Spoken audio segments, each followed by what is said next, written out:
All right, hello everyone, and welcome back. This is the Urban Ag Podcast, your go-to source for insight and inspiration into all things urban agriculture.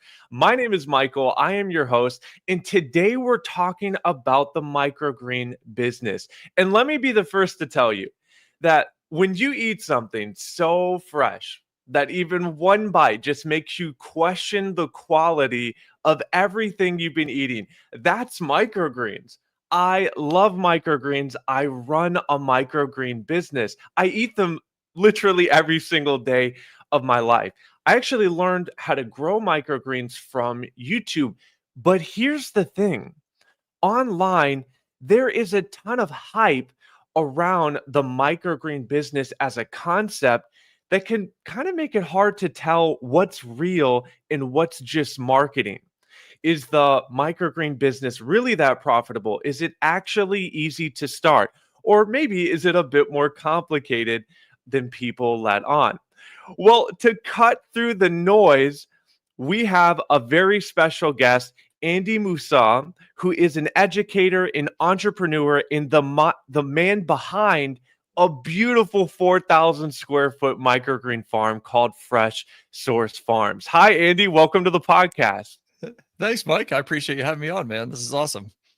Man, so from teaching workshops, securing grants, to YouTube, and of course, running your beautiful microgreen farm. Folks, Andy is legit, and I'm so honored to have you here. I followed you for over a year now, and I just think you're one of the realest creators in this space where at times it's hard to tell fact from fiction. So, we're going to get into your microgreen business, but first, I want to learn more about you and immediately get your thoughts on this. So, maybe for some people who don't know, why don't you tell us what are microgreens and what would you say is the most common misconception about the microgreens business?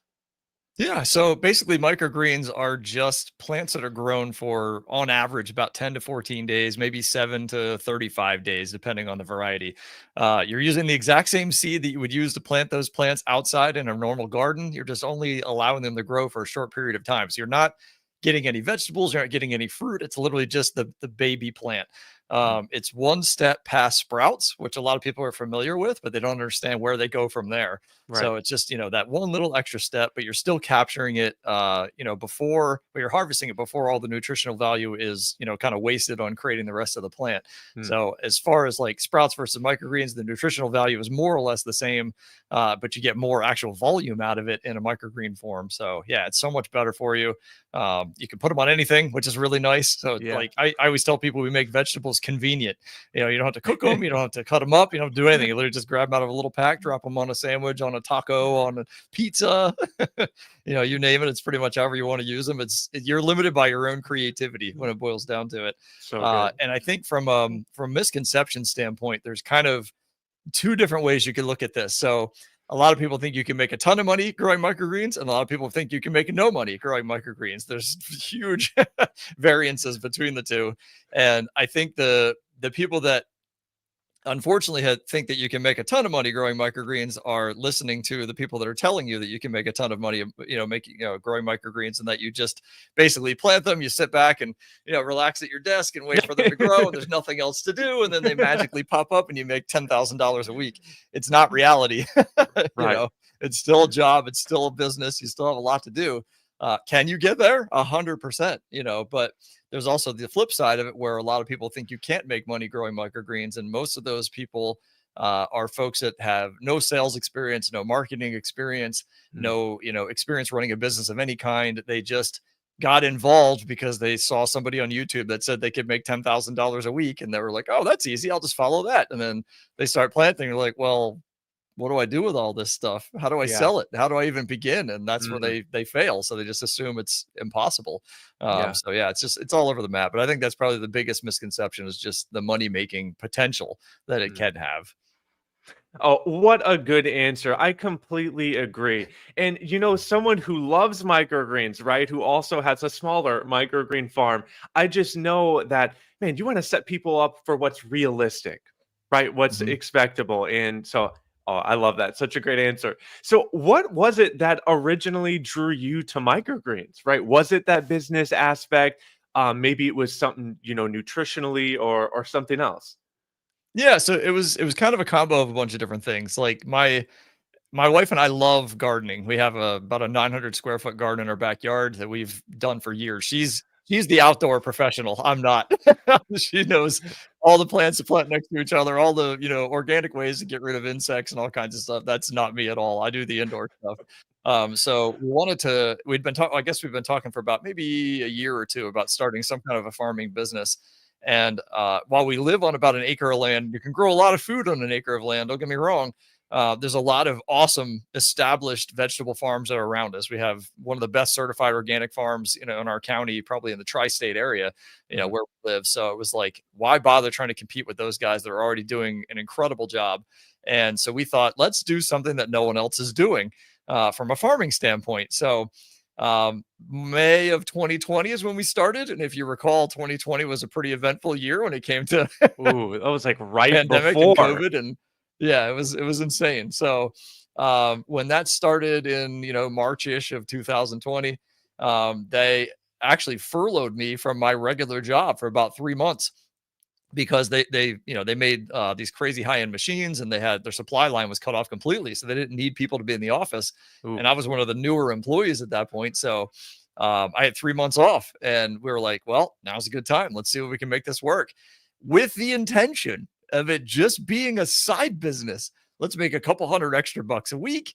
No big deal. I mean, there was no intention. Never in a million years did I think 5 years later we would be in a 4,000 square foot commercial facility growing, I don't know, 600 trays a week that we're harvesting. Insanity. So that was not the plan. But that was what kind of drew us to it. It was something that we could turn around quickly. It's a very efficient business, mm, because unlike traditional farming where you're planting stuff, you're waiting months and months for whatever it is to produce, something that you can sell. And you're relying on outdoor weather to do God knows what. It may rain like crazy. yeah, You may have a drought for a month and a half, yeah, and all your stuff dies or whatever. So it's so much easier to be in a controlled environment, knowing when I plant this broccoli, 10 days from now, it's going to be amazing, and it's going to yield about the same amount every single time, consistently, week after week after week. So from a farming standpoint, it's just the best way you can do it. I mean, you're growing, number one, the most nutritional food you can possibly eat other than sprouts, yeah, and number two, it's literally, if you do it right, and it's grow to order. So you're only growing stuff, you're only planting things that are already being bought basically in the future. yeah. Um, it's stupid efficient. I mean, out of all the trays that we harvest every single week, we literally have about 3 to 5 pounds total of microgreens left when it's all said and done. And we're harvesting Mm, well over 100 pounds every single week. So it's insane to think how tight all of that is, yeah. for us to be able to keep it that way. So that's what really drew us to it. Beyond that, just, knowing it's helping people lose weight, eat more nutritionally, it's just a great way to be able to work something nutritional into your Yeah. existing diet. You can still eat like crap, and still throw some micros on there, at least get something out of it. And the hope would be that you would change your mind over time to stop eating that crap, and start eating better because you're working more nutrition into your food. But Mm. yeah, that's really kind of what drew us to it overall. It was just a great way to farm, honestly. Wow, what an incredible story. Starting right before things sort of hit the fan in 2020, pushing through all of that, just turning into something so much greater. Now you're in this awesome space. It really is a great story. And you're talking about how efficient it is. You know what it always makes me think of is like those old farming sims where it's like you have a little square, you know how much you're going to grow and how long it takes. It's like the same thing, right? You're growing in little Yeah. squares, you Yep. add fertilizer. I just love it. It's so good. But it does have its challenges though, right? As well. And I'm sure, especially running a farm the size that you are, you have certain difficulties and obstacles. And when it comes to the business, right? This all the hype around it. You have to push through that. You have to persevere. What keeps you going when it gets hard, right? Yeah, I mean, it's the nice thing is, like, my brain was built to handle challenges. My brain works 100,000 times better under constant pressure. I Mm, don't know why. It's just one of those weird things. Like, I'm not a procrastinator on purpose. I'm a procrastinator because I know if I wait till the last minute, I'm going to just create this incredible thing versus if I try and work on it for a week straight. It's weird. Like, I guess my brain is kind of like a diamond to a certain extent. So mm, that's what I think keeps me motivated, is just knowing like the challenges that we're going to face no matter what. The experimentation is huge. I would recommend that 1,000%. Every single time you plant a tray, try something tiny, tiny different. mm, It could be something small, it could be something big. You're going to learn new ways to grow different things. You're going to find better ways to, get more yield. You're going to find better soils. You're going to find better watering techniques, planting techniques, all kinds of different stuff. And oftentimes when we hire a new team member, that's what we tell them. We're like, here's how we do it. The way that I spread seed may be different than the way you do it. It may not work as well for you, but mm, try my way. If you hate it, try a different way and just see what, eventually you'll find like the perfect way for you, the thing that makes you feel the most comfortable, that you can do it the most quickly. Because in this business, especially, time and efficiency are key to everything. You want to spend as little amount of time as you can planting, a little amount of time as you can harvesting and packaging.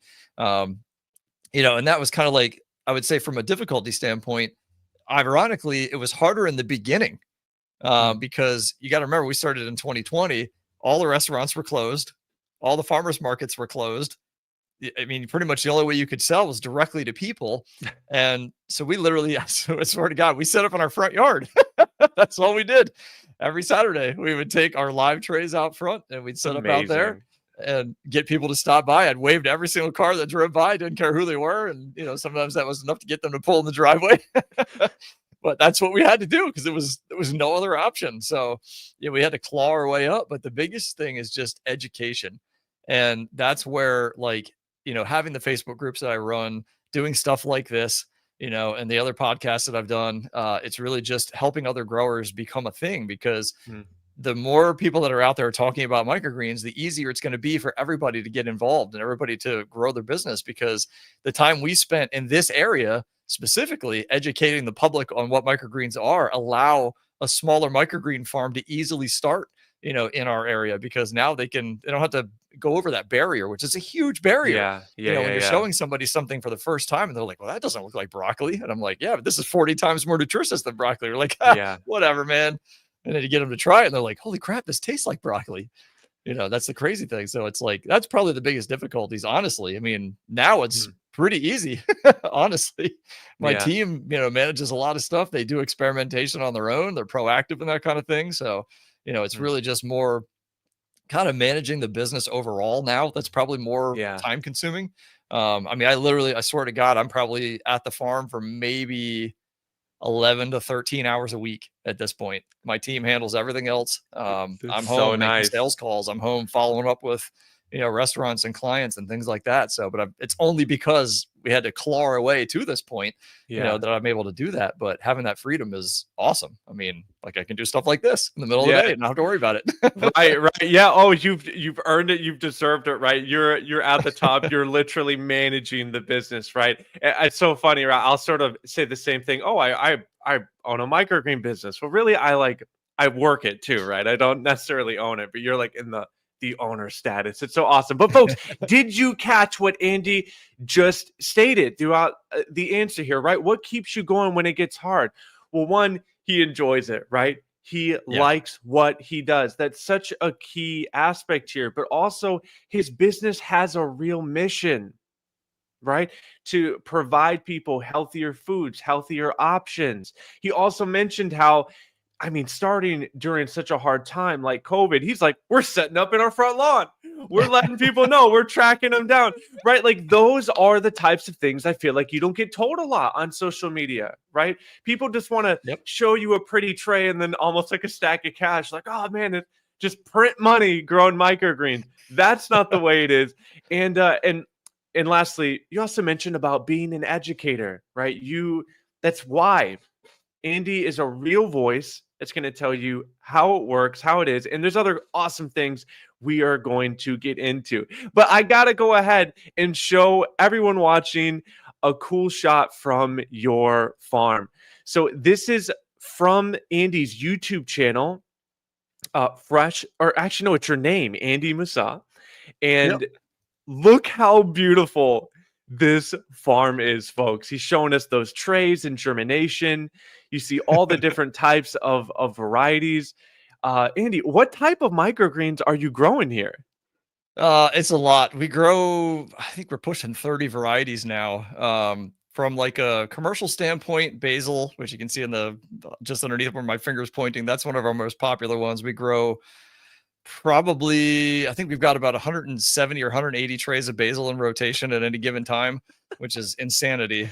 Broccoli is probably about the same. We grow a lot of broccoli for commercial, for like grocery stores. One of our biggest mixes that we do for restaurants is also has broccoli in it as well, which we do on purpose. So if the customer chooses to actually eat the broccoli that was put on their plate, then at least they're actually going to get that health boost and not even know it. But we also sell, I mean, broccoli is number one by far in our, commercial stuff as far as grocery stores go. But we do like a spicy salad mix, celery, Rambo radish, cantaloupe, corn, kale, kohlrabi, cabbage. We have a mix of those three that we call brassica blend. It's so many peas. We do tendril peas. We do speckled peas. That's actually the cantaloupe right there on the screen. We had to grow that on heat mats because we found out through experimentation that you have to have it at least 80 to 85 degrees for it to even germinate. So we learned that the hard way when it first started. And you can see what I'm pointing to right there. This is back in November of last year, apparently. We put the harvest date on every single row of shelving. So we know, like, November 26th, that was everything that was getting harvested that particular day on that 2 sets of racks. So when we take things out of germination, it all goes exactly where it's supposed to be. And then that way on harvest day, especially when I have somebody who's brand new to the farm, I can say, this is the row that we're harvesting, and these are the ones that we need to grab. You'll also see we color code everything. So like all the tray colors, which you can get through Bootstrap Farmer, their trays are phenomenal. They're all, when we plant, like all the broccoli will be blue and all the Rambo radish will be purple and all the whatever. And you don't really have to worry about that so much at your house if you're just by yourself. But for us to have team members, we can say, go down that aisle. I want you to, if they're brand new, I'm going to have you start with peas. All the peas are in the green trays. And they know exactly where to go down that aisle that has the right date on it, and they can grab just the trays that they need. So it works out so well. Are there any varieties that you no longer grow? Any things that you started with that now you guys stay away from? Maybe too difficult, problematic, not good for, not profitable? Not really. I mean, I will say when we first started, and I would and would not recommend this approach.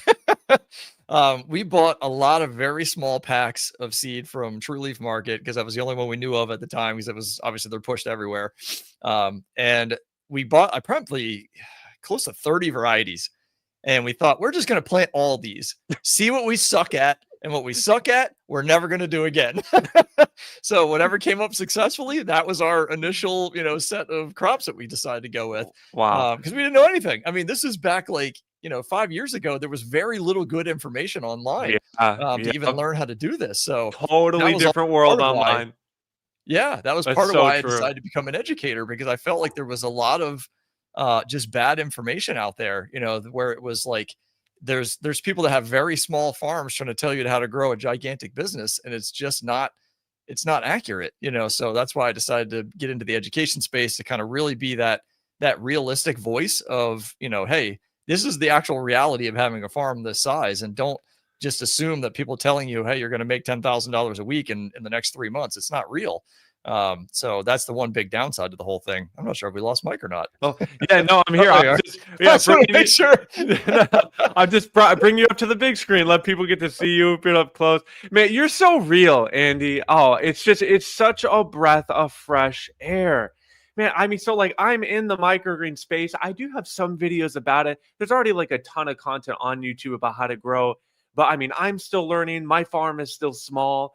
And man, I appreciate it, how real you keep it. So, and speaking of which, my next question is, cut through all the noise. What is the best way to start growing microgreens as a business, right? For somebody brand new, what would you say? Yeah, I mean, it's just, I would suggest, if you haven't already, learn how to sell and market before you even get started. Because honestly, if you can go buy the trays, you can go buy the soil, you can go buy the seed, you can go buy the rack, the lights, everything you need. But if you don't know how to run a business, that should be your priority. Unless you just want it to be something super small. All you're going to do is go to a farmer's market every week. Don't worry about it then. You're not worried about anything major at that point. All you have to do is just, make sure your taxes are done every year. And that's pretty much it. But, I would say if you plan on doing it, at least get at minimum liability insurance to cover yourself. That's a big thing that a lot of people don't talk about is liability insurance, having some kind of an LLC preferably or something in place, because ultimately, if God forbid somebody gets sick from eating your product and then next thing you know, they're suing you for $1 million. If you don't have a business or a liability insurance in place, guess what? They're coming right after you directly. Your house, your cars, anything you own, they can take money out of your paycheck for the rest of your life, potentially, to pay back for this lawsuit. So if you have that liability insurance, it'll cover a lot of that. And if you have the LLC in place, even if they sue for more than what your liability insurance is worth, you can bankrupt the company. And that's that wall, that brick wall between you and your business. And then that way they can't come after you directly and get to, your actual personal assets for your family and everything else. So that's a big thing. So I would suggest just, learning some of that process. Because if you just go online and watch a bunch of people and go, oh, that's how I grow broccoli, that's how I grow radish, this isn't going to teach you anything about how to run a business. That's the thing. So I would suggest getting started. Yes, all that stuff is great. Learn how to do all those things. Itty Bitty Micro Farm's got a great, YouTube channel for learning how to grow. Princeton Microgreens. I don't know what he's been doing the last couple of years. I heard he got really sick. I'm not even sure if he's even still around, but his old videos are also awesome as far as just teaching how to plant and grow a specific thing. On the Grow is another great option, for YouTube. I wouldn't listen to a lot of their building rack advice and stuff like that, because they do make some bad recommendations there, but they're great people. And they do have great videos on how to learn, but please don't go in and miss your plants in germination every day, twice a day like they do. I mean, you don't have to. Once they're planted, leave them in germ, leave them for 3 days, even up to a week. I mean, we plant beets and cilantro and let them sit for literally a week and we don't touch them. Don't give them any water whatsoever other than we planted. So, just be wary of that kind of stuff. Oh, so funny. It's great advice, though. I mean, a lot of those little things that really maybe aren't the best way to do it. I had to learn a lot of that on my own by making those mistakes. But audience, did you catch that answer? What's the best way to start growing microgreens as a business? He said nothing about how to grow microgreens. It's just about business, right? In general speaking, right? And all those things I can vouch for are true. So I also started an LLC, right? I use Flip Insurance, which is good. It covers for $2 million a year. And just learning generally about business. You mentioned marketing. Oh, that's the biggest thing, right? Creators just don't talk about. They'll say, hey, here's how you grow everything, but how you sell it, you're just on your own, right? But you've even provided solutions where people can learn about that. Now, we will actually get into that. But first, I want to show another cool video. So here is a shot of you planting, right? You want to tell us more about this on this quick clip? Right? What's going on here? Yeah, the crazy thing is this clip is from 4 years ago when we were still in our basement. I think we had maybe 3 or 4 racks at the time. And this was just, me putting together a quick video to show people how we planted so they could see what a microgreen farm looks like. That was really the goal with this. Now, if you notice, this isn't a sales video. This is just content to go on, social media and whatever. But this is us planting, I think 4 trays of probably either spicy salad or 5 trays, I guess, of broccoli or spicy salad, most likely. But I was just showing the process, what it looks like, speed it up, obviously. I don't know how many times speed it was, but, just to kind of give people an idea, hey, we're actually doing this ourselves. This isn't something we're just buying and then reselling. This is us. We're the farmers, so when you see us out in location, you're talking to the actual people that are doing the planting and harvesting and all that fun stuff. So the goal was just to kind of give them a real quick version of what we do. And that's how the magic happens. Well, that was great. It's phenomenal. I love just seeing the video and you just explaining how, because it is also pretty simple, right, to grow, but people have to see it, right? They got to see exactly what you're doing. So you've already given us a lot of cool details here and there, but I wanted to ask, why don't you just run us through a daily, weekly tasks to run this farm, right, from seeding to sales? So what's it look like in your farm? granted, maybe scale it down a bit on a smaller level so people can sort of comprehend, right? You said you're doing over 100 trays of just Oh, well over. Yeah. basil God. and yeah, right, of like just basil. That's insane. So, Yeah. right. So maybe downscale it a bit, but the whole process, right? From seeding to sales, what's that look like? Yeah. So I'll kind of give you what we do, and then I'll kind of scale it back to give you an idea of what somebody brand new might be able to do. Okay, awesome. So right now we literally plant 5 days a week. And the reason why we have to do that is because we have 2 harvest days. So we harvest every Wednesday for all of our commercial clients. And then we actually ship all, or not ship, but deliver all that stuff the following day on Thursday. So all the grocery stores, all the restaurants, all those guys, the caterers, all those guys, they're all getting their stuff fresh on Thursday for their Friday, Saturday, Sunday rush. That's really the goal, because most grocery stores are busiest on the weekends. Most restaurants are busiest on the weekends. So we have that set up. And then we also harvest on Friday for our residential, and then we deliver those guys on Saturday. So that way it's always the day before. If you're starting out small, you could potentially actually harvest and deliver on the same day. I wouldn't get used to that, because it doesn't take long before you're getting to the point where you don't have enough time to actually do both in one single day. So just be wary of that over time. It's not that big of a deal if they get delivered one day later. The harvest time, if ideally your shelf life should be about 2 weeks after you harvest, as long as they're stored properly. If you're getting something less than that, then you're probably doing something wrong. Your plants may be too wet when you're harvesting, things like that. So Sunday we plant 10-day crops to be harvested the 10 days from then on that Wednesday. Monday is the only day, I think. Let me see. Monday might be the only day we don't plant. Tuesday we don't. No, we do plant Tuesday. Yeah, it's so hard to remember everything. Friday is the only day we don't plant. So it's Monday and Friday. So much planting, right? Yeah, it's insane. So Tuesday we plant the 10-day crops that are going to be harvested that following Friday. Wednesday we plant the 1 week crops that are going to be harvested the following Wednesday. Thursday we plant, that's our biggest planted day by far. It's all of our 2 week crops that we harvested the 2 weeks in the future on Wednesday. And then Friday is just our harvest day. Thank God we don't have to plant anything that day. And Saturday we plant 2 week crops for the following Friday or whatever to get harvested for residential. So right. But if you're starting out, especially if you're limited on space, your best bet is to plant nothing but 10-day crops. There's plenty of them out there. You can grow most brassicas that we grow for 2 weeks. You can easily grow for 10 days and they'll be totally fine. And when I say brassicas, you're talking about like broccoli, kale, cabbage, kohlrabi, peas. Peas aren't a brassica, but they'll still grow for 10 days. Sunflower can grow for 10 days. Cantaloupe can grow for 10 days. Things like that. So basically what you're doing then is you're rotating your entire farm in one day. So you're planting, harvesting, and moving things out of germination all in the same day. So basically once a week, you're doing all these things. So you plant, your crops sit in germination for 3 days. Once they're done, you harvest everything. Then you move those germinated crops to the rack. It allows you to rotate your whole farm every single week. I may be not adding it up exactly correctly, but you get the idea. Once you start getting... Go ahead. Oh, sorry, I didn't mean to cut you off. I was wondering, so would you say that people should start with maybe, should they start with 6 different types or just 3 different popular types? How many microgreens should people start growing, and which 3, 4 do you think those should be? Yeah, 100%. Without a doubt, broccoli. I mean, it's the number one by leaps and bounds. It's the number one source of sulforaphane. If you haven't heard of that before, look it up. It has cancer fighting properties. It's got all kinds of stuff built into it, but it's the number one source on the face of the earth. So if you're looking for something that's going to help battle cancer and it's not going to take it away or whatever, but it's certainly going to help. Especially if you're taking it ahead of time. If your family has history, definitely make sure you're getting broccoli into your system. Peas, super easy to grow. They're very hard to kill.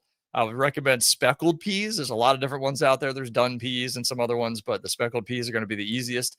Any kind of radish, like a rainbow radish is beautiful. They call it rainbow. It's really technically red radish, but it's like a very deep purple color. You can also do like Triton and daikon and China rose radish and stuff like that.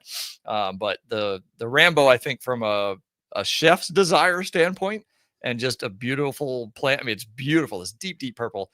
So broccoli, peas, radish, some kind of a mix. Spicy salad mix from True Leaf is the one that we grow. It's literally comes out of the box as a mix. You know, it's all these different seeds mixed together. Great option. It's definitely number 2 for sure in grocery stores for us, next to broccoli. And it's just a great mix. People love mixes. You can also go with their basic salad mix, which I haven't ever tried, so I have no idea if it's any good or not, but just a mix in general is a good thing to have. And then you can dive into sunflower. It's very popular. It's probably, I would say, in the top 3 or 4 from a health standpoint overall. It's kind of like a daily vitamin. It has a little bit of almost everything. And it's a great option as well. It's a little bit more challenging because you do have to soak it. There's more possibility for mold. Doesn't matter where you get your seeds from. It's just one of those ones that the seed hulls just want to get moldy sometimes. And it's more time consuming in the fact that you generally have to pull a lot of seed hulls off unless you don't care about having the seed hulls in your packaging, which we do. So we definitely spend probably 2 to 4 hours per week. One of my employees goes in and just literally rips seed hulls off Gets for all the like an seed hulls afternoon. out. And that's all they do. So yeah, it's nuts. But then when we go to harvest, it's so much faster because all the seed hulls are gone. Right. You know, but it's just a pain in the butt. So I would only start that one if you absolutely feel like you have to. So broccoli, some kind of mix, peas, radish, all great options. I wouldn't start with something that people probably haven't heard of. So like if you start with kohlrabi, most people have no clue what a kohlrabi is. And if you've ever seen one in real life, it looks like a little alien growing out of the ground. You know, so I would start with things that people are familiar with at least. Right. And you got to also understand that you can't just grow everything as a microgreen. Like tomatoes, for example, you know, tomatoes are from the nightshade family. If you were to grow and eat a tomato plant when it's 10 days old, you would die or at least be very poisoned by it.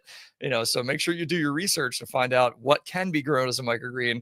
You know, there's obviously things like ChatGPT and all that kind of stuff that can tell you that information. But yeah, just make sure, because like even recently it found, I think it was fenugreek, something like that was found that it might actually be mildly toxic to people. I could be wrong, so don't quote me on that, but there was something recently that a lot of people were growing that they just found out may not actually be good for you. Or borage. Might have been borage. One of those. But anyway, yeah, so just make sure you do your research, because the last thing you want to do is get people sick, obviously. Yeah, right. So, man, such great advice. So, I'm in my 2nd year of my microgreen farm, and I run a full-time business. So, this is more of just like a side thing for me. But that's exactly the crops that I'm growing. I just grow like broccoli, sweet peas, rainbow radish, red cabbage. I do sunflowers. Thankful that I've been able to get those down. Those are actually the ones that I eat every day. I mix sunflowers with a banana and honey. Love it. Smoothie every morning. Yeah. The one that I've just recently been able to perfect is basil. I'm finally on the basil train. It's been more difficult, right? I've literally had so much trial and error, but what great advice, folks. So if you are thinking about starting a microgreen business, right, what's the answer? Well, hey, one, you want to start small. You want to pick the few top microgreens like your broccoli, right, like your sweet peas, flavors people are already used to.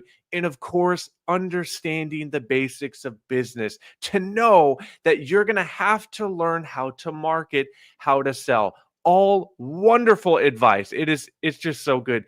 Music. Wow, I had to show that clip. Just hundreds and hundreds of trays. You're running such an awesome business, right? You learn to master these smaller things. Man, I would love to grow into a farm the size of Fresh Source Farm. So great. Okay, now I want to talk about some of the things that you have to think about as well, which is going to be like mold, at times like root rot, right? How do you handle things like that, right? Also, you do have to know about how well your soil drains, right? What growing medium are you using? So, have you ever faced issues around those? And what advice would you give to people to deal with things like that? Yeah, I mean, so I'll start with mold. You're no matter how good you get at this, you're always going to have at least a little bit of it here and there. I mean, it's just flat out the reality. The goal is to mitigate it as much as possible. So ways you can do that: start by buying good quality seed from good quality seed companies, because ultimately 9 times out of 10, if you're buying, you know, if you go to like Home Depot or whatever and buy a bag of seed, it's going to be garbage compared to what you can get from like Mums in Canada or Greener Harvest Seeds or Johnny's or even True Leaf, you know, to a certain extent. So that's one of those things. Just start with good seed. Start with good soil as well. So the soils that we love, and I did a huge comparison between these two when I first, debated making the switch, is Fox Farm Coco Loco. Phenomenal soil. We started that. With that one, we used it for about 4 years, and only as of probably 6 months ago, maybe 8 months ago, we converted over to Coast of Maine Sprout Island Blend. It is a seed starter. It's certified organic. So it's the first that I found. And believe me, I tried them all. The first certified OMRI organic actual soil that works great for microgreens. I even tried, I think it was Rooted Organics or something like that. I can't remember, but it was this one bag. I got it for super cheap. It was like $9 for this bag. And it was literally labeled as microgreens soil. And I was like, why not? And it was complete garbage. So, so it's trial and error, finding the right ones. I mean, even there's a lot of people that will talk up Pro Mix and stuff like that, which I've tried. I mean, we actually used Pro Mix MP for a little bit because we were trying to go with an organic soil. And we literally, I kid you not, compared to Coco Loco, we lost 20% yield on every tray. So now multiply 20% loss times hundreds of trays. We were pounds and pounds and pounds short on those first couple of weeks of orders because we expected more from that soil. So we had ran some experiments.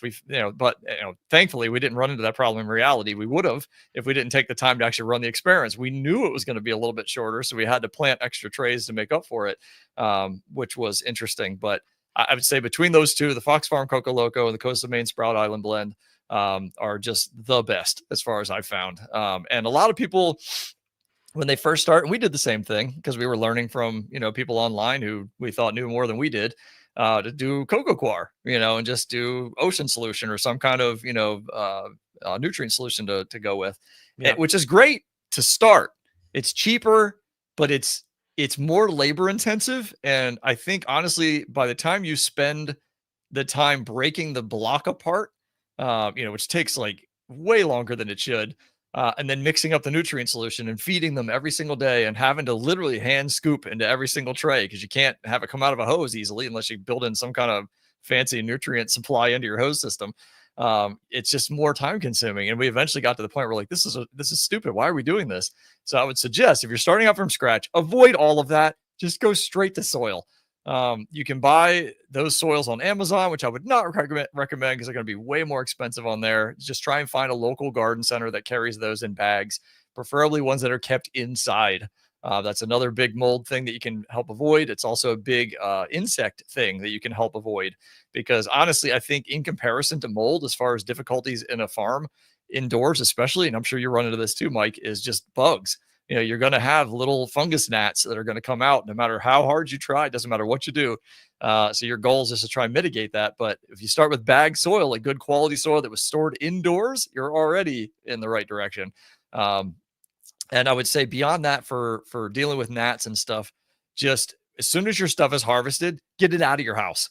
I mean, literally get it outside in some fashion if you're doing all your stuff indoors, because it takes time for those insects to lay their eggs and for that egg to go through its entire process and then actually hatch into a bug to fly into the air. So if you can, and oftentimes that time period is shorter than the amount of time it takes for microgreens to grow. So if you can harvest your trays, get them out of your house as soon as you can, not like within 2 minutes or whatever, but that day preferably. Because what we did initially is we were like super lazy. We'd let them stack up and then we'd take them outside and we're like, man, we got so many bugs in here. What the heck? And then we finally did a little research and found out, hey, if we just get our crap out of here, we're able to cut this stuff back. But you can also get the little yellow sticky traps. You can get them like, little squares, rectangles, all kinds of stuff. Hang those things freaking everywhere. They're amazing. They'll definitely help out with that. But so I remember it was mold. What was the other thing you asked about? I apologize. Well, that's no, I think that's that's good enough. The only thing I'd wonder too is, so are you running any fans? Do you have any dehumidifiers in your space? Were you also still using those when you were in a smaller? Any comments you want to make around that? Yeah, 100%. And so dehumidifiers are key. And I would suggest, and it's going to sound crazy, buy a dehumidifier that's made for at least 4 times the square footage of the space that your farm is. So if you're in 500 square feet, buy a dehumidifier that's at least for 2,000 square feet. you got to think about the reason why, right? A common household, if you just got a dehumidifier running on your main floor of your house, is barely putting out any humidity because it's just pretty much, sweat coming off of you. And anytime you run the sink or do the dishes or anything like that, you're putting moisture into the air. You're talking now about wet trays that are wet 24 hours a day for the most part, and they're evaporating water constantly into the air. So it's going to add up so much. And we ran into this problem in our 2,000 square foot space, the space we were in before here, when all of a sudden we added 12 racks in 1 week. We had a gigantic order. It was ridiculous. And all of a sudden our dehumidifier couldn't keep up anymore. And we had a dehumidifier made for 2,000 square feet. So then I had to buy one that was made for 8,000 square feet. And we named her Large Marge. She's awesome. She does a great job keeping everything under control. This girl's big. She's got to be at least 120 pounds. This thing's massive. Large Marge. But even now that we're in the space we're in now, Large Marge isn't enough. So we had to actually get another one. This one's made for 8,500 square feet. So now we have 2 dehumidifiers running that are made for a combined total of 16,500 square feet. Wow. And they run still almost 24 hours a day, just pulling all the moisture out of the air. So it's absolutely insane. And the nickname of our new one is Kyle's mom. I don't know why, but that's what they came up with. Are you serious? Oh my gosh, you're nicknaming the equipment. All right. Yeah. So, all right, folks, did you catch it? Right. Hey, you're starting in a space nice and small. You want to make sure it's clean. You want to get good soil. He recommends some great cocoa coir mixes. You especially want to get them when they're indoors. Lots of great tips there, right? Using fans, dehumidifiers, all these things are going to help you if you are serious about starting a microgreen business. All right, Andy, we got a few questions before you. I'd like to pitch before we move on. So, all right, Deborah. Real quick. Okay. I just want to make a comment about the fans. I forgot to address that. So some of the stuff you'll see online, they recommend that you put the little computer fans on every shelf. You absolutely do not need to do that. 100,000% don't waste your money. We did, because that was how we learned, and you'll really quickly figure out it's not useful at all. So we have, and it may have been shown in that one video, but I doubt anybody caught it at the time. We have one standing fan that just shoots straight down the aisle all day, 24 hours a day. That's it.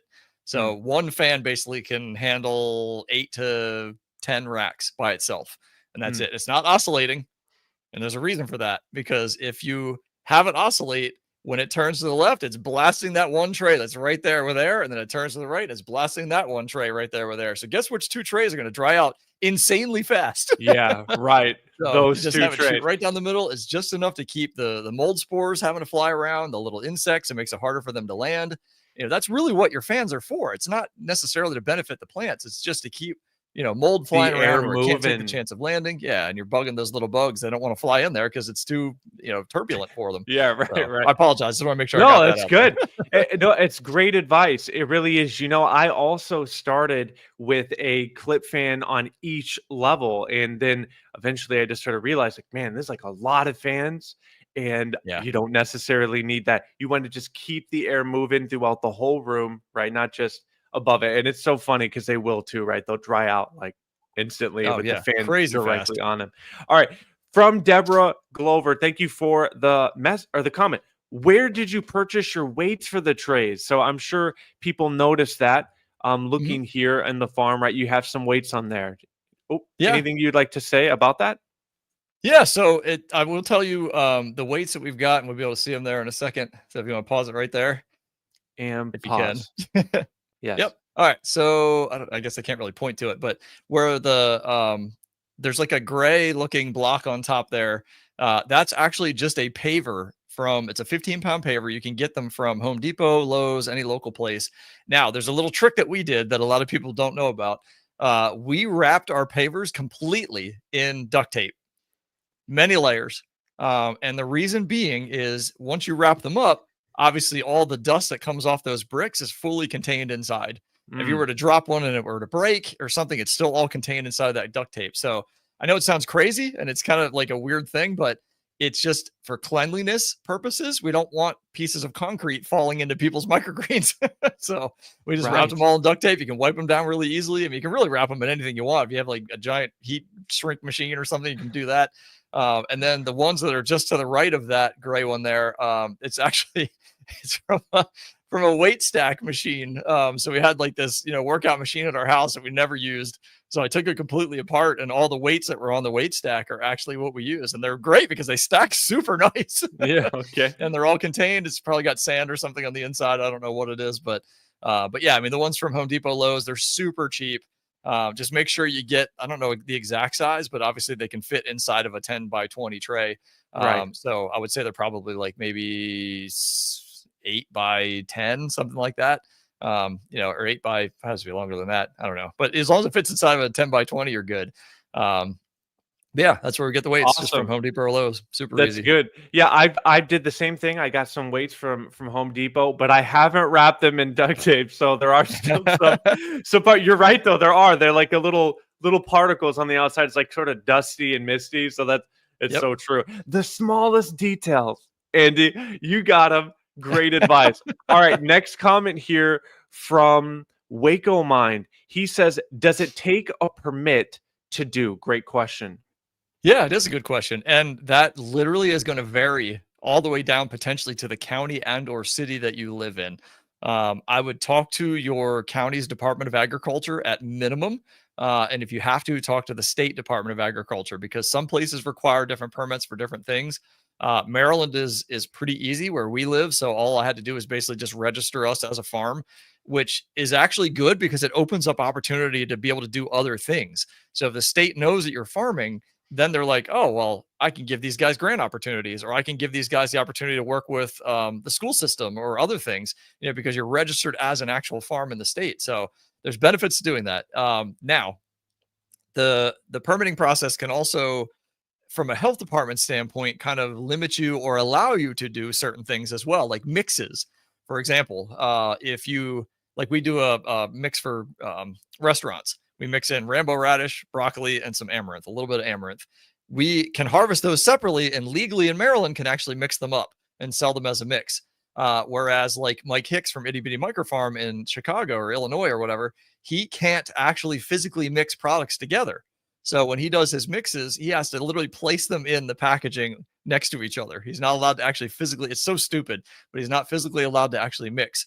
What you can get away with, though, is if you mix all the seeds together, as long as they grow at the same rate, they're not going to overcrowd each other or shadow each other out. You can actually mix the seeds together ahead of time, grow everything, and then harvest all at the same time, and that's totally legal for us as well. So I would just find out, from a health department standpoint, any limitations. Can you hand out samples? So there's certain states that will allow you to do that when you're at a farmer's market. You may have to have gloves, you may have to have a hand washing station, you may have to have things like that. So just find out what it takes to get there, because oftentimes when you go to a farmer's market, usually the very first farmer's market of the year, at least where we are, they will often have the health department actually out there checking everyone. Yeah. And I would also say, don't always assume the health department knows what they're talking about. And I want you to hear that.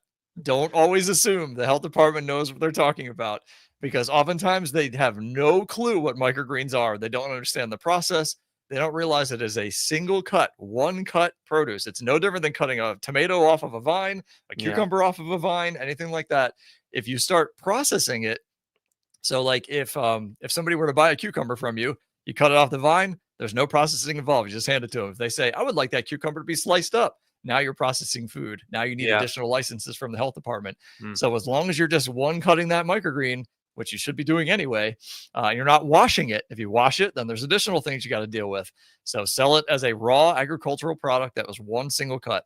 And oftentimes, and believe me, we've had to do this at both the state level and the county level to educate many people on how to, what the process actually looks like. And I'm blessed enough to where my wife literally deals with the FDA every single day on her job. And they made the mistake of questioning her at one of the farmers markets. Oh, that was a bad day for them.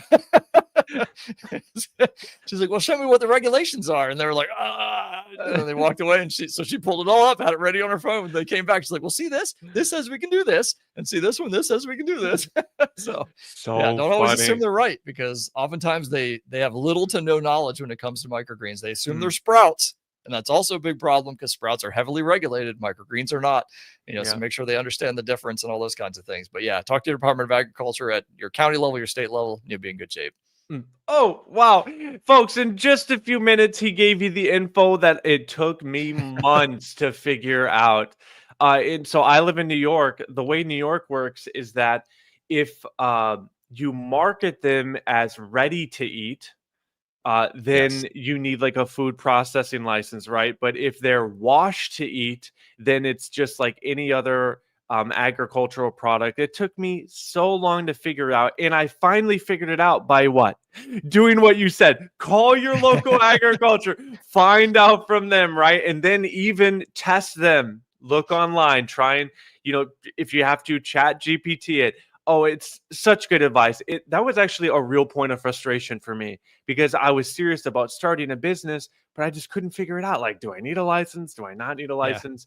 Yeah, it's all about that food processing. So good. Well, and it And just goes back to all the bad information that's online because if you go into a lot of Facebook groups, a lot of people are like, you don't need anything to get started. All you do is just buy your crops and your trays, and you're going to make all this money. And they don't tell you about, hey, you might get in serious legal trouble if yeah, you don't do right. this the right way.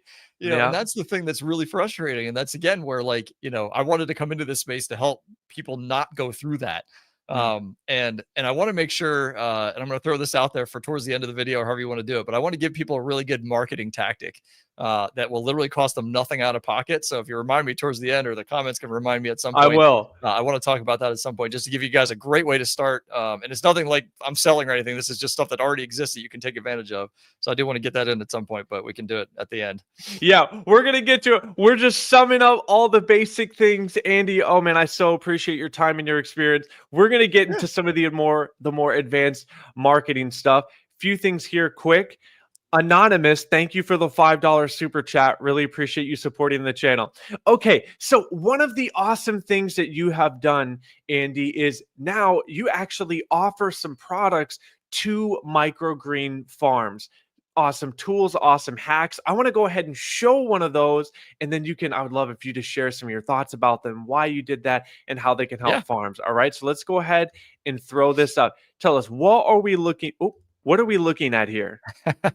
So this it'll take a second to get there, but we actually developed with an architecture firm what we call our premium soil press. And basically what this is a soil press that's made of 100% chemical resistant and food safe material. So you'll see it's actually getting ready to be used right there. It's my daughter's arms. She's got a lot of tattoos. She loves Legend of Zelda, if you can't tell, which is awesome. So what this is, I saw way too many people using like plywood to push down their soil. And then they're like, well, I don't understand why I have mold problems. I don't understand why I have growth issues. Well, it's because you're literally pushing a disgusting piece of plywood directly into your soil before you even do anything. So this thing is, you can sanitize it, you can wash it, you can do whatever you want to it. We literally, I kid you not, when I got pieces of the actual material, I dumped soaked it in H2O2 for like a week. I soaked it in Xeritol for a week, to see what it would do, if it would rust, if it would do anything, even down to the screws that are actually on the back of the thing. It is all 100% like food grade material, chemical resistant material. So it's just a clean way to actually be able to press the soil, when you're actually planting your micros. These are not cheap to make, unfortunately. It costs a lot of money to have these made. It was thousands of dollars just to have it developed, and that way we get the architectural files and all that stuff. But Right. yeah, so we sell them on our website. You can go to freshsourcefarms.com under, I think, for growers, I believe is the name of the actual menu. I'll pull it up here real quick. I'll put a link in the chat as well. But so yeah, that was kind of one of the big things I wanted to do, because I was tired of watching people press their soil in with like the most disgusting things you could possibly imagine. I was like, Yeah. no, come on, man. So we got to change this. So that was not something I wanted to do. It was more something I wanted to develop for us to have more than anything. So I just put the link in the chat. Oh, that didn't work. Cool. Try it again. All right. Well, I don't know why that's not working, but anyway, it's freshsourcefarms.com/soil press, all one word. All right, That'll take you right to.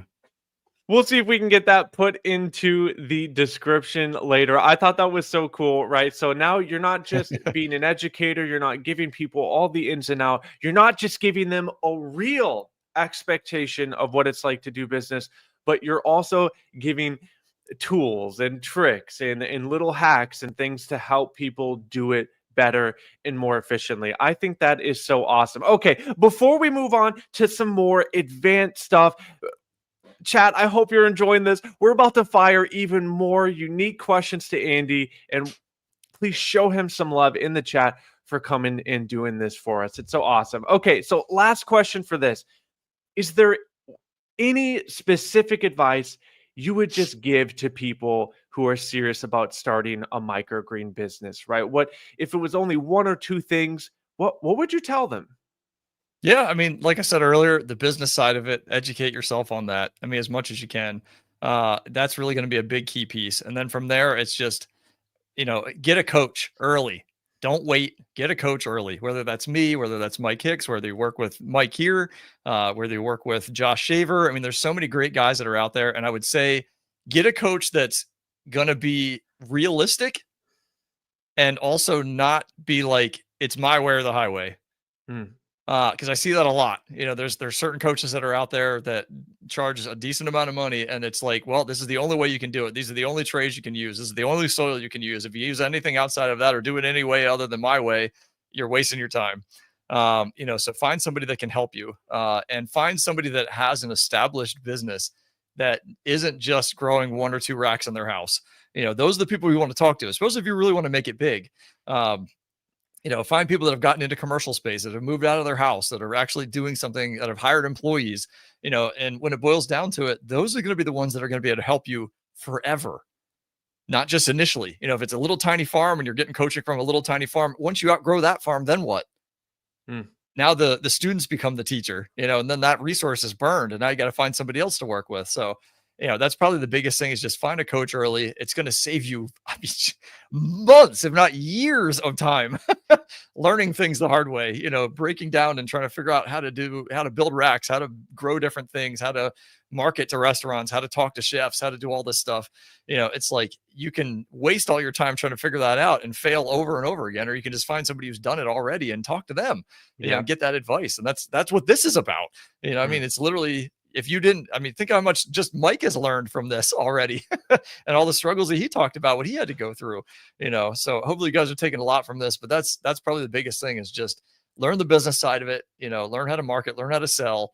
If you're not a good seller, or you're not a people person, or you're like ridiculously introverted, it's going to be very hard, for you to get started, because ultimately you have to talk to people no matter what. You got to be willing to walk into an uncomfortable situation and feel confident. And if it's really, really super difficult for you to do that, then try and find something else to do, do an online business or something where you don't have to deal with people directly, because it's just, you have no choice. You have to sell, you've got to market.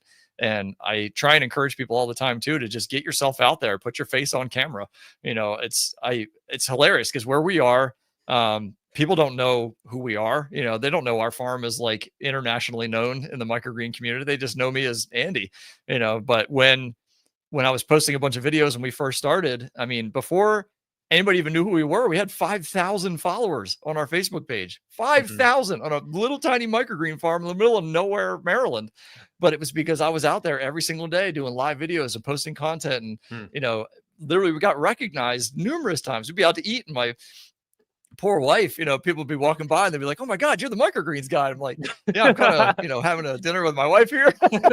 So, but when you get to that point, it's like everybody knows who you are. So the local community, when they see you out and about, or when it's time to decide who they're going to buy their microgreens from, they're going to recognize you. It's all about just that face, and you're showing them you're the farmer, you're the person out there doing what you're doing, and you're the person who's going out in the community and helping with whatever, or something. It's just, it's the best way, I think, to get your name out, and it can be done for free. Literally, Yeah, right. Social media, 100%, 100%. So good. So true. And speaking of which, now let's go ahead and talk about something amazing you have done, which gets into the beginner all the way to the more advanced aspects of the microgreen business. And really, it's a way for you and other people you've teamed with to support microgreen growers, and that is called Urban Ag Academy. I'm going to go ahead and throw up a clip, and let's watch this now. You're up to what, 200 trays of cilantro at this point per week? Yeah, we're up there at our busiest at about 200 a week. Yeah, so you figure he's got 200 in germination, 200 in the first week, 200 in the second week, and 200 in the third week that are ready to be harvested. So it's really, The you know, trays in production are it's a ridiculous amount. yeah. It's I mean, you got, I look at it and thinking, oh, this is crazy. yeah, I mean, so you got 600 to 800 trays in rotation just to grow cilantro. Yeah. You know, that takes up a whole lot of freaking space. All right. So, I have got to speak with both Robert and Josh a few times, actually. So I'm actually familiar with them. I've got to speak with them. They're awesome dudes. They're knowledgeable. They're experts in their craft. And I believe that was from one of the live Q&As that's offered from Urban Ag Academy, correct? Yep, absolutely. Yeah, we have our program runs on the school platform, skool.com. If you go on there, search for Urban Ag Academy, you'll find us pretty easily. But we do a live Q&A. I'm doing one tonight at 7:00 with Robert Meredith, who has probably 75 grow racks at this point. I'm pretty sure he's one of the largest microgreen farms in the country that isn't selling coaching directly. You know, like he doesn't work with anybody one-on-one. He just does his thing and he gets on Urban Ag Academy once a week and talks with us. You know, and obviously we have like a full discussion board that goes on all throughout the week as well. So we prioritize answering in there. And then we have Josh Shaver as well. If you don't know who Josh Shaver is and you're into microgreens, then I don't know how in the world you missed his name. Right. Because the guy's got millions of followers on TikTok, Mega on viral. Instagram, on Facebook. It's ridiculous. Yeah. Your one video you made kind of joking around about him, but that one time I was dying. Have you seen that? Oh yeah. It was hilarious. It was so funny.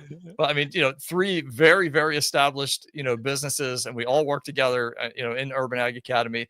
It's, I think, like $27 a month or something. It's insanely cheap considering you're getting 3 people live Q&A every single week. So we do it every Monday at 7:00 at night. So we'll be doing one again tonight. So if you decide to join tonight, join today, you can actually be on that call as well tonight. It's always a good time. It's 3 incredible growers. Josh has a seed company as well that he started. It originally was called Greener Harvest Seeds. Now it's called, I think, Buy Bulk Seeds, something like that. Phenomenal seeds. I mean, literally. He is the mums of the United States when it boils down to it. And I love mum seeds beyond imagination. But if I can get them from Josh, it's going to save me a ton of money, a ton of time. You know, because the shipping obviously is significantly cheaper than shipping from Canada into the US. Right. But you know, he's got that up and running. He's got his own microgreen thing going. He's got, you know, tons and tons and tons of content on social media. And I mean, as soon as you log in literally to Urban Ag, you could spend the next 40 days, 24 hours a day, just watching all the existing content that's already on there. Every single live that we've ever done, we've been doing it for over a year. Is all on there, pre-recorded, available anytime. So you can go back and watch it, review anything.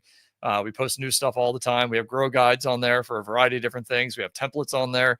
I have a handout, you know, that we give out to customers all the time. This is on there as well. You can download that, modify it to your color scheme and whatever you want to do. So there's all kinds of great resources ready to go out of the box. Even if you join for 1 month and get all that stuff, it costs you $27 for God's sake. And you get 4 Q&As. You know, out of the whole thing. So it's just, it's completely insane how cheap it is, but it's because we're not out there trying to make a fortune off of this. We're trying to just help people get started, help people move quickly. That's really our goal. We have at least 2 members that I can think of off the top of my head that in under a year went from nothing to 6 figures a year in gross income in their farms because of Urban Ag Academy. And they would give us credit 24 hours a day. So if you have a go after it attitude, then it can absolutely be done in a certain amount of time. But you know, it's not for everybody, obviously, and not everybody's going to get there because, like I said, you got to have the business side of it too. You got to be confident, all that fun stuff. So that definitely comes into play. But we can help you through that process because we do have some kind of more introverted people that are in the group. We've been helping them through different, you know, techniques that they can use to talk to people and stuff like that. So it is possible. It's just a little bit tougher if you're more of an introverted individual. But it can be done. Right. Okay, I have a very important question for you, Andy. Okay, so listen, I'm Urban Ag Mike. We're on the Urban Ag podcast. I'm wondering, would you sell me the name Urban Ag Academy? Can I have that, please? No. Please, please give me that name. I need that, all right? No, I'm joking. All right, so what a valuable resource for everybody. It is so awesome. I mean, these guys are the real deal from beginning to advance. They're there. And so I really only had 2 questions that I think is a good dabble in the advanced features, okay, which is going to be, how are you managing labor, You talked some about the crop scheduling, inventory. That I know that's another good one, right? And I think maybe you've even developed some custom software for this, right? Can you talk about that more? How do you manage those things? Yeah, so from a labor standpoint, I'll do that one first because it's kind of the easier version. We use Square. I know it sounds crazy. You're like, wait a minute, don't they just do credit cards? No, they do so much. They really have a great ecosystem, and this is coming from a professional web developer. Like I've done website stuff since the '90s, since the internet became a thing. I've been building websites and custom, web applications. So their system is so nice. It has options to, onboard people. So there's like HR tools that you can use. So we have a full onboarding piece that files, their employment record with the IRS. When they basically, my employees, they clock in and clock out on their phone using the Square Teams app, which then, tells them how much they're going to get paid, all that fun stuff. All the payrolls handled through Square. They have, I guess, options for like unemployment insurance, all that kind of stuff is set up right through their system. So it's that. What I love about their setup is that you can start small, use them just for credit card charging, and then work your all the way up to like a full size legit business with dozens of employees and be totally good to go. So that's what we really like about that. From a management for crops, inventory, all that kind of stuff, it's a piece of software that we wrote called FarmFlow. You can go to gofarmflow.com. It'll take you right to our website on the Fresh Source Farms website. And that is actually the software that we literally built it, I swear to you, before we even started growing microgreens. This was years and years and years ago. And it's only gotten so much better since then because, once we turned it into a commercial product that everybody could use, it got dramatically upgraded. So the look and feel was much better because obviously we were the only ones using it. So it didn't have to look nice. Now it looks amazing. So it was really a huge upgrade. But it allows you to manage all your orders, all your customers. It tells you what to plant every single day. It tells you what to harvest every single day. It has a full breakdown of all the harvest items that you need to harvest. It'll tell you the packaging sizes that you need. It also manages, like, to a certain extent, there's a basic, what the heck's it called? I can't even think of the name of it off the top of my head, but be able to put, customers in, move them through a flow process of selling them. I guess a CRM, I guess it'd be technically called. So there's a really basic CRM in there. There's also all the tools you would need to manage, like, your GAP certification, HGAP certification, HGAP plus certification. If you decide to go that route, all the record keeping is built in. So you can keep track of your cleaning records, your pest records, when you find, bugs or insects or mice, God forbid. All that stuff is already built in there. So it's similar to Square. You can start out as a very small farm, work your way all the way up to, being a full-size farm like we are. We literally use it every single day. I mean, it keeps me sane. So it also has a to-do list, which is probably the coolest feature because it's not a to-do list in the fact that it's saying, this is what you need to plant today. This is what you need to harvest today. That's totally separate. You have those tools already. They're already automated. This is like every 6 months, I want to remember to change the filtration in my air conditioning. That's not something you're going to think about on your farm, right? So you can put that in there with a to-do list. You can say on a Tuesday, every 6 months, I want that to show up. You can have things show up once a day, once a week, as many days as you want per week, all the way out to once a year, once quarterly, all those kinds of things. So it's really like, for example, we plant flowers once a month. So every month, once a month on a Tuesday, which is one of our slower days, it's a reminder, pops right up on the to-do list, plant flowers today. There's certain flowers we only water, especially during germination. We don't water them every single day because you don't have to, so there's certain little tasks that come up and automatically go through that whole process. So when my guys come in every day, they pull up the to-do list and they know exactly what needs to be done 100%. And if they check off everything that was on that list, then everything is good to go and we don't miss a beat. From an inventory standpoint, you're literally adding in everything. I mean, our inventory list is ridiculous because obviously we have probably hundreds of things that we burn through every week. And what's cool is once they mark something as needing to be purchased, then it, kind of flags it almost like a notification on Facebook. They have like a little red circle and it's got the number of notifications. It'll tell you how many things need to be ordered.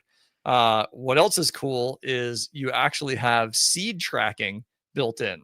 So when you buy, let's say, a 25-pound bag of broccoli, every time you plant that broccoli tray, the system knows how much grams of seed you're using. So it automatically subtracts over that from that 50-pound bag. So over time, it's going to be like, hey, you've only got 4 weeks left because it knows how many you're planting on average every single week. And it knows roughly how many weeks you have left based on that current, setup that you've got going. So that's really nice too. So you get another notification under the seed section. It'll say, hey, you got some seeds that are running out. And what else is neat is under the preferences section, you can tell it, I want to be warned X number of weeks ahead of time before my seed's going to run out. Ours is set to 12 weeks because if I have to order seed from mums, it's not a fast process. So I need, 3-4 months ahead of time to know that, hey, I'm getting ready to run out of this seed, which is awesome. So we not only have the seeds listed in the inventory section that we added manually just in case, because my guys know, like, once they empty that last bag of seed into a 5-gallon bucket that's over in our seeding area, that's when that needs to be reordered right then and there, because something like 5 gallons of peas can go really quick. 5 gallons of sunflower can go really quick. 5 gallons of amaranth is going to take a year because it's microscopically small, but all that stuff is built into the system. It's by far, and I've tested all of them. It's by far the most capable, the most advanced, has all the best options as far as you being able to grow into it over time and not have to switch to something else. I kind of treat it as like the Android of, microgreen apps, if you will, because like you can use the Apple version of the microgreen apps that are out there, which are only going to give you exactly what you want to do and nothing more and nothing fancy and nothing great. You don't get any reporting. You don't get anything beyond just the absolute basics. Where ours, it allows you to start from scratch, work your all the way up to the size we are and beyond, and still have all the support you need, all the tools you need to make sure you're not missing anything. On harvest day, we know literally exactly the customers, exactly the products we need to harvest. And all that stuff was predicated by knowing what to plant and when to plant it and how much of it we need to plant. And that's based on harvest weights that you're logging. So every time you harvest out your stuff, let's say you did 10 trays of peas and it was like, I don't know, I'm just throwing a number out there, 15 pounds. You log it in, you say, hey, I did 10 trays and it was 15 pounds, and it goes into the system. It goes, okay, cool. This is their rolling average, right? Yeah. So as you change seed lots, your average may go up or down just a little tiny bit, depending on how that seed lot is. So it's going to automatically make those adjustments and automatically tell you, hey, you need to plant extra trays because your new seed lot isn't yielding as much. Right. So it's not taking the overall average for the whole time you've been doing this. It's only rolling back like the last 90 to 120 days to see kind of where your crop stood at that point. So it's a constant rolling average and it'll change all the time. So that's what's nice. It's like all those tools are built in. It's ridiculous. I could talk an hour about just what that software does. Yeah, amazing software. It's what it sounds. And I think it was even a few months ago when I had first learned about it, I went and checked it out. I was impressed by how extensive it really is. And I want to be a part of that, by the way, too. Sometimes I feel like I'm almost still too small, even myself, guys, to be getting into and growing. So just overall, what an amazing resource you are that Urban Ag Academy is, right? Just breaking you into the world of how to grow, how to take your business to the next level. I think that is exclusive really to what you guys are doing in this space. You just don't see this anywhere else, at least not without some interesting catches. Okay, so, I think that is so great. Now, my last few questions now. So another thing that you did was you've won grants. Your business has won some grants, and I would like for you to tell us, the one that I have down, tell me if this is right, it's called Farmers on the Rise.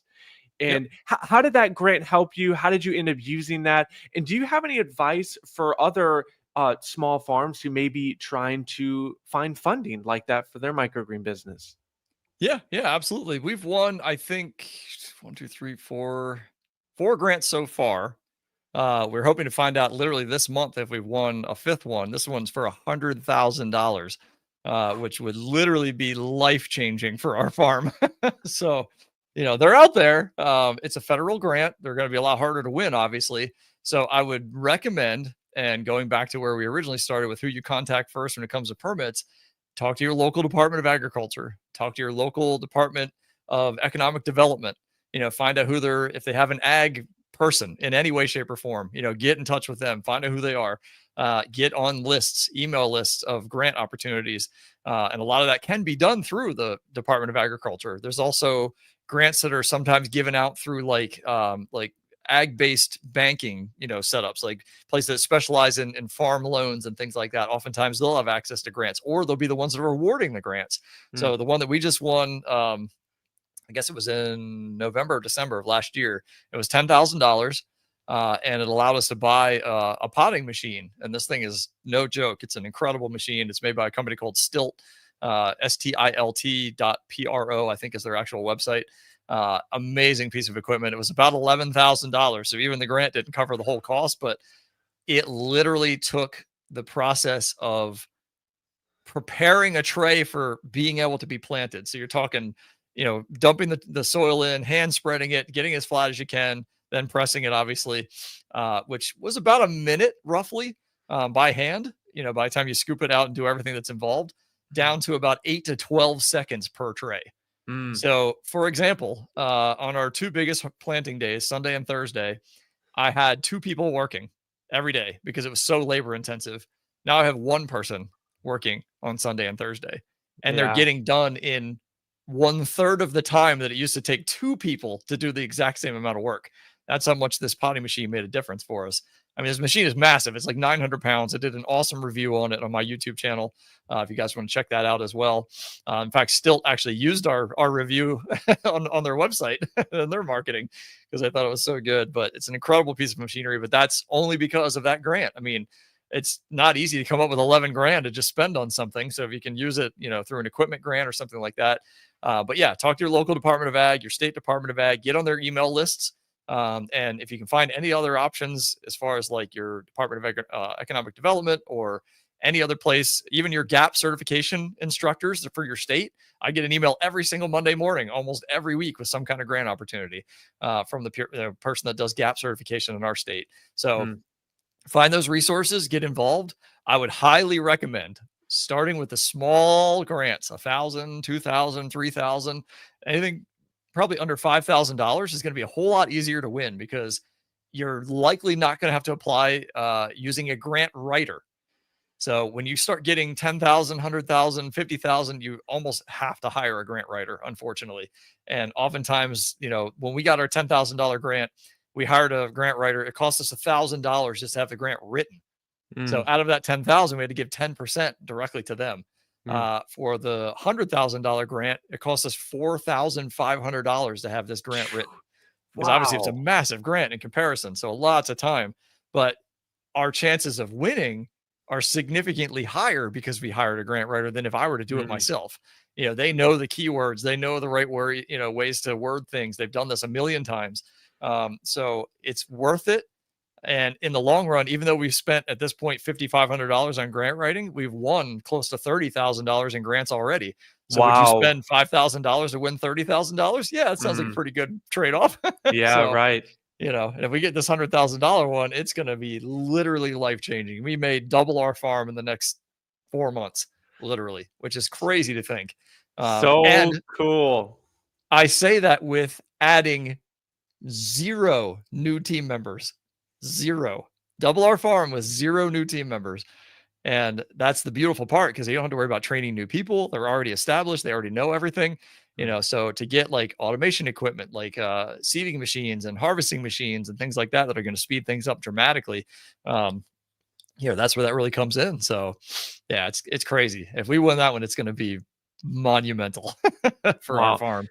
Well, Andy, thank you so much for being willing to, I guess, 1, come on to talk about all of this, but 2, to give us that experience of yours, to just all of that. Like, I value that so much. Folks, if you are enjoying this, be sure to show Andy some love.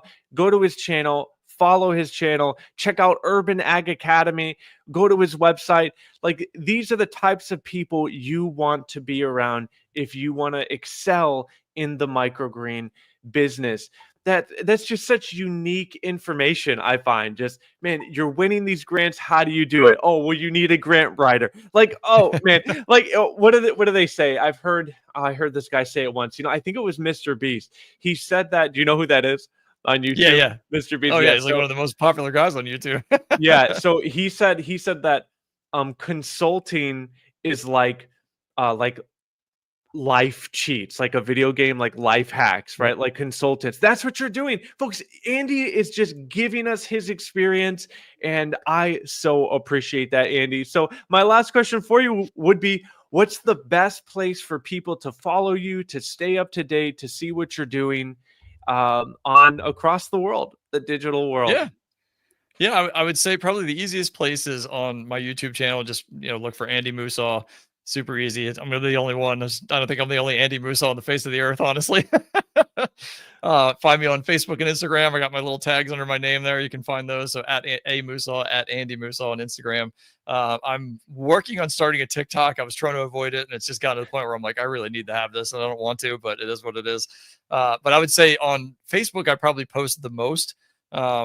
Just because it's the one I'm so used to. It's the easiest one. It hits more people. But I also have a couple groups on Facebook as well. I have one called Microgreens for Beginners, Learn and Grow with Experts.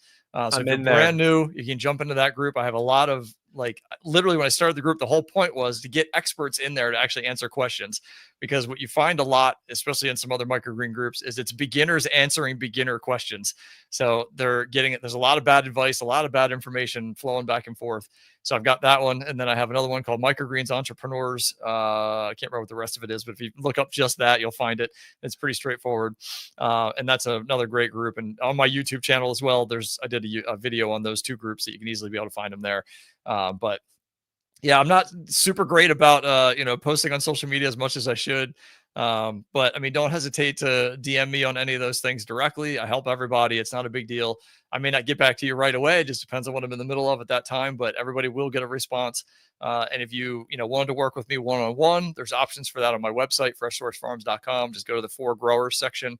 You can do one-on-one consulting. We can do UrbanAgAcademy. It's got links to Farm Flow. It's got links to the premium soil press. And there's one more thing that we're actually in development, and this has not been announced anywhere. But we are actually working on developing a very, very nice harvesting knife. Made by a man who was on the television show Forged in Fire. I'm lucky enough to have this guy live about 20 minutes from our farm. He's a phenomenal knife maker. He actually made this hunting knife for me, and that's going to be that easy to see, but it's a Damascus pattern. Very, very nice. This thing is razor sharp. There we go. I don't know if I just got to pick it up on focus, but it looks nice. Very, very, very nice knife. It's beautiful. But he's working on a prototype right now. We got to play with it about a week or two ago. He brought in the first attempt. It's gonna change things. It's good. It's that good. So cool. Just to give you an idea, I know it's gonna sound crazy, the difference between a very, very sharp knife and a not sharp knife. So my one of my team members, their name is Lee, they harvest broccoli every week. It's like 4 hours just to harvest broccoli, the amount of time it takes, because we harvest so many packs of it. They were able to knock off almost 2 hours of time having a sharp knife versus having a non-sharp knife. So if you don't think the value of a sharp knife makes a difference, that's going to save 8 hours a month, every month, forever, just having that razor blade sharp knife. I mean, yeah, this guy, it's insane. Like, his abilities are monumental. So I'm hoping in the next 2 to 3 months to have a final actual full released prototype to be able to put out there. But I'm telling you right now, this thing is a game changer. It's going to be amazing. I can't get into much detail about it, but it's awesome. I got a chance to play with it, and it was so nice. Well, hey, thanks for sharing. I want you to make sure you understand what we're using right now. Are knives made by the Shun knife making company. They are stupid sharp. They're made using the same Damascus folding techniques and all that fun stuff. They're about $150 a piece for these knives. They're razor sharp. They pale in comparison. Sharpness, quality, ease of cleaning. So, and the ones that we're going to be putting out, we're hoping to be actually a lot cheaper than the Shun knives, and they'll be a better quality, option. So it's insane. I can't wait. It's going to be cool, but we're not quite there yet. But this is the first time we've ever talked about it. Literally. You heard it here first on the Urban Ag Podcast. Oh, I'm honored, Andy. I so appreciate your time. Man, thank you for all the value that you've offered, both here and through the greater network of all your resources. Folks, if you have enjoyed this video, be sure to give it a like, subscribe if you haven't, as well to Andy's channels. All the links that we've talked about will be in the description. And thank you all so much for watching, and we'll see you next time.